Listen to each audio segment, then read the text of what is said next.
اوكي، احنا السحلب بتاعنا بنشربه، بس في تونس عندهم السحلب اللي هو بيتاكل. تعالوا نشوف السحلب التونسي. بقالي فتره بيقولوا لي لازم تجربي السحلب التونسي، وبما ان اجواء الشتاء ده خلت السحلب بتاعنا يوحش، فقررت اجرب السحلب النهارده واشوف قد ايه يختلف عن السحلب المصري. اللي هي بتحطه ده اسمه الدراع، وبتحط فوقيه شاميه. الشاميه دي يا صاحبي هي الحلاوه، حاجه خفيفه على المعده كده، وبتنزل عليه بالجلجلان، وده السمسم بتاعنا. وخد عندك بقى لوز ابيض ولوز مش ابيض ومكسرات وزبيب بالوانه مختلفه وبيستاش ولوز، وفي الاخر بتنزل بقى بكل الفاكهه اللي قلبك يحبها، والفاكهه بتاعتهم هي المكسرات عندنا، والختام في الاخر بقى زنجبيل وعسل وزهر. يلا بينا بقى يا برو نجرب العظمه دي.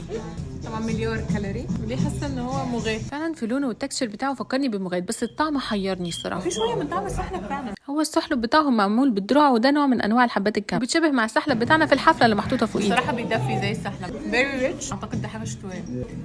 حبيت. ايه رايكم بقى، السحلب المصري ولا السحلب التونسي؟ طبعا مستنيين رايي.